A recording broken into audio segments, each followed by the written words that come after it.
3 years ago, at the family dinner, my mother gave away my childhood home to my sister as a wedding gift. She told me I was a waste of potential, said I would never be anything. Today, that same sister drove past a gated estate in the mountains and froze when she saw the brass plaque by the entrance. My name was carved into it, but let me start from the beginning. Growing up in Asheville, North Carolina, our family looked respectable from the outside. White colonial house, magnolia trees lining the driveway, my mother hosting garden parties for the junior league. Inside, everything was about maintaining the right image. My mother, Patricia, was the kind of woman who ironed bed sheets and alphabetized the spice rack. She measured love in accomplishments that could be announced at church. My sister Caroline, 2 years older, was her masterpiece. Valedictorian, sorority president, engaged to a pharmaceutical sales executive named Preston, who drove a Range Rover and called my mother Mom before they were even married. Caroline had the life my mother scripted for her, and she played the part perfectly. Then there was me, Harper, the one who spent summers in the garage with Dad, restoring old furniture and learning woodwork. My father, Thomas, was different from Mom. He was a contractor who built custom homes, quiet and patient, with hands that could turn raw lumber into art. While Mom pushed Caroline toward business degrees and suitable marriages, Dad taught me about grain patterns and structural integrity. Build something that lasts, he would say, running his hand along a piece of oak. Everything else is just noise. When Dad died of a heart attack my sophomore year at UNC Charlotte, something in our house shifted. Mom became sharper, more controlling, like she had to prove his death had not weakened our family's standing. She started monitoring my classes, pushing me toward business administration, when all I wanted was to study sustainable design and architecture. Nobody makes money drawing houses, Harper, she would say. Look at your sister. She understands what matters. I switched majors anyway. Started working at a small design firm part-time, learning about green building and passive solar design. Mom called it my little hobby. Caroline called it rebellious. But Dad would have understood.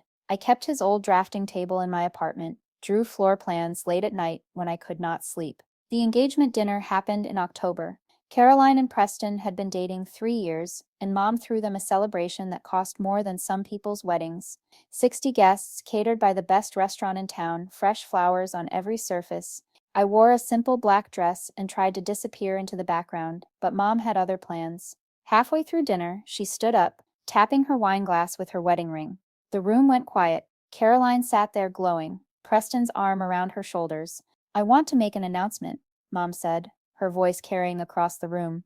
As you all know, Caroline has always been the daughter who understood what it means to be a Morrison. She has worked hard, chosen wisely, and built a life we can all be proud of. People nodded and smiled. I stared at my untouched salmon. Which is why, Mom continued, I am giving Caroline and Preston the family home as their wedding gift. Gasps of delight. Caroline squealed.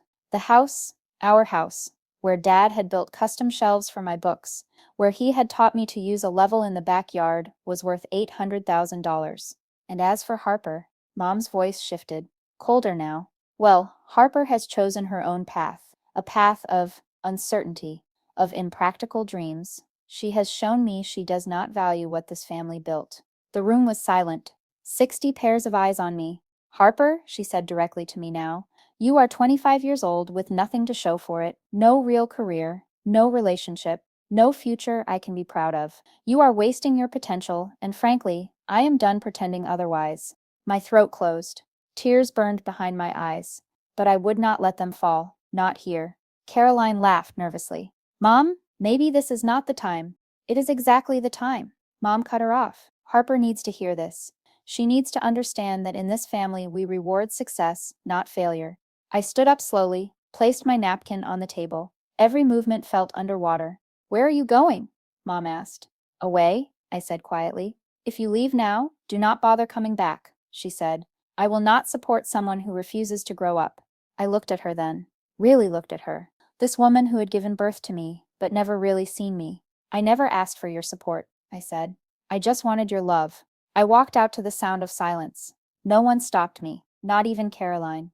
That night, I slept in my Toyota Tacoma in a Walmart parking lot. The rain hammered the roof so hard it sounded like applause. I had $400 in my checking account, a bachelor's degree in sustainable architecture that no one respected, and nowhere to go.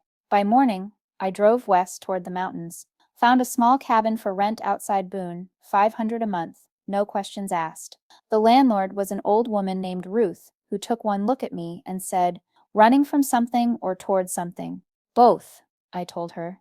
She nodded. "Good, that means you will figure it out." The cabin was tiny. One room, a wood stove, windows that rattled when the wind blew. But it was mine, paid for with my own money from freelance drafting work. I set up Dad's drafting table by the window, hung his old level on the wall like art. I want to pause here and tell you something. If you have ever had to start over with nothing, you know the strange freedom in it. No one expects anything from you when you are at the bottom. Every small win feels huge. Every dollar earned feels like rebellion. If you are watching this from a place where you had to rebuild your life from scratch, let me know in the comments. Tell me what city you are from. I want to know I am not alone in this. The first winter was brutal. The cabin barely held heat. I lived on rice and beans, wore 3 layers to bed. I took any design job I could find. Tiny house blueprints for hipsters, shed conversions, bathroom renovations.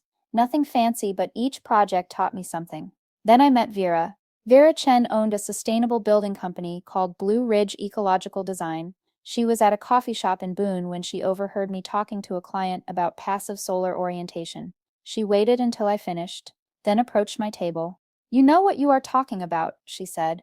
It was not a question. "I try," I said. "I need someone who understands green building. Really understands it, not just throws around buzzwords. You interested?" I started the next day. Vera was brilliant, harsh, and exactly what I needed. She had built her company from nothing after her divorce, and she recognized something in me. Hunger, maybe, or just desperation dressed up as ambition. "You design like you are angry," she told me, after reviewing my first project. "Maybe I am," I said. "Good. Use it. Anger builds better than happiness if you know how to channel it." We worked on sustainable homes for people who wanted to live off-grid. Solar panels, rainwater collection, passive heating and cooling. Every project was a puzzle, and I loved it. For the first time since Dad died, I felt like I was building something real. 6 months in, we got a contract that changed everything. A tech entrepreneur from California wanted an entirely self-sustaining home in the Blue Ridge Mountains. Budget $2 million. He had seen our work online and flew out specifically to meet us. "I want something that produces more energy than it uses," he said. "Something that could exist completely independent of the grid but does not look like a bunker." I spent 3 weeks on the design. Curved walls that followed the mountain's contours, floor-to-ceiling windows that tracked the sun, solar tiles that looked like slate, a gray water system hidden in the landscape. It was the house I had been drawing in my mind since Dad taught me about building. When I presented it, the client went quiet for a long time. Then he said, "This is it. This is exactly it." The project took a year. I lived on site half the time, managing contractors, adjusting designs, solving problems. Vera gave me more responsibility, then made me project lead.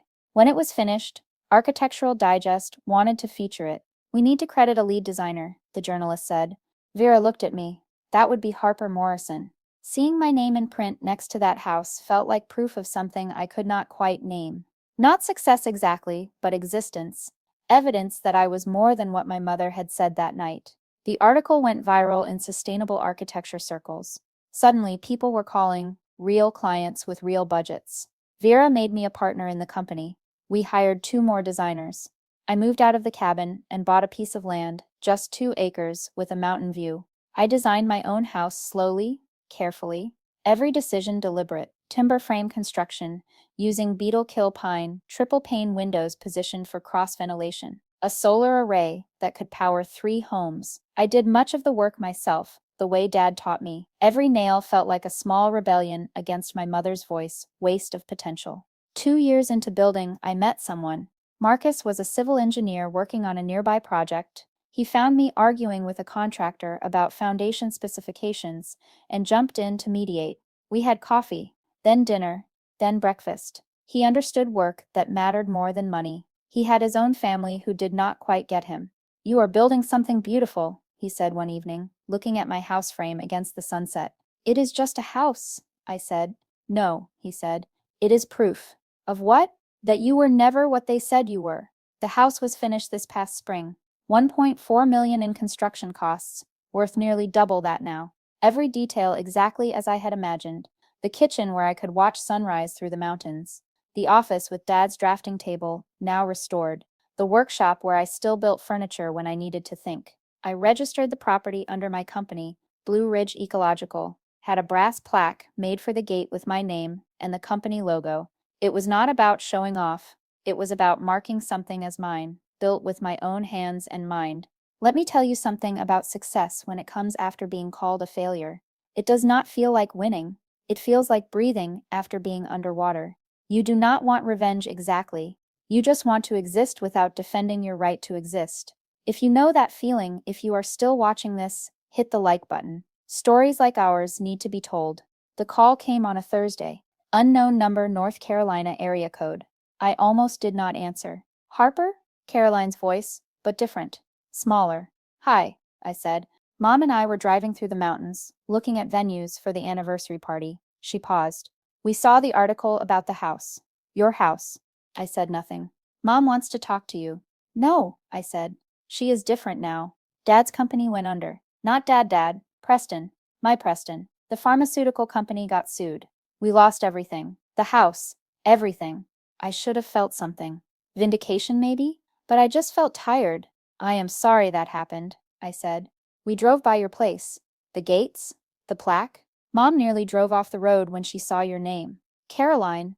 She is standing right here. She wants to say something. Before I could refuse, my mother's voice filled my ear. Older. Cracked. Harper. I stayed silent. I saw what you built. It is remarkable. Thank you. I was wrong. About everything. I pushed you away when I should have pulled you close. I see now what you were trying to build. Mom, could we come by? Just to talk? No. The word hung there. Clean, final. I understand, she said quietly. I threw away something precious. You did. Is there any way to repair this? I thought about Dad, about his workshop, about the careful way he would joint two pieces of wood. Some breaks he had taught me could not be fixed. They could only be acknowledged. I forgive you, I said, but I do not want you in my life. I built this without you. I need to keep it that way. She made a sound, small and hurt. I love you, Harper. I know, I said, but love is not enough anymore. I hung up. Caroline texted later. A photo from inside her Honda, my house visible through the windshield. You won, she wrote. I texted back. Nobody won. I just survived. She never responded. The next morning, I woke early, made coffee in my perfect kitchen with its mountain view. Marcus was still asleep upstairs. The house hummed softly with electricity it generated itself. Everything precisely as I had designed it. I walked out to the workshop, ran my hand along the workbench. Dad would have loved. His tools were mounted on the wall, now, restored and sharp. Above them, I had framed something. The napkin from that engagement dinner, the one I had set down before walking out. I had gone back for it the next day, found it in the trash, kept it as a reminder. Not of pain, of the moment I chose myself. Vera called around noon. Another client, another mountain house. This one, 4 million budget. They specifically requested me after seeing the article. You have become something of a big deal, she said. I just build houses, I said. No, she laughed. You build proof that starting over is not starting from scratch. It is starting from knowledge. That evening, Preston reached out on LinkedIn. He wanted to know if I was hiring. His pharmaceutical career was over, he said. He needed a fresh start. The audacity of it almost made me laugh. I did not respond, but I did not block him either. Sometimes the best response is just living your life so fully that the past becomes irrelevant. This is what I know now. They will call you a failure when you do not follow their script. They will give away your birthright to someone who performs better. They will toast to your absence and sleep soundly. But if you take that rejection and alchemize it into fuel, if you build something real while they trade in appearances, one day they will drive by your life and realize what they lost. Not you, the chance to know you. The chance to celebrate what you were becoming before they decided you were nothing. My mother gave away my childhood home to my sister. She called me worthless in front of 60 guests. But here is what she did not understand. You cannot take someone's potential. You can only delay their recognition of it. I needed to be cast out to find out who I was when no one was watching. I needed to lose their approval to gain my own. The house stands now exactly as I imagined it. Solar panels adjusting with the sun. Rain chains singing when storms come. Garden growing wild and planned at once. Sometimes hikers stop at the gate, take photos. They do not know the story. They just see something beautiful, something that belongs here. Marcus asked me once if I would ever sell it. Never, I told him. Even for twice what it is worth? Especially then. He understood. This house is not about money.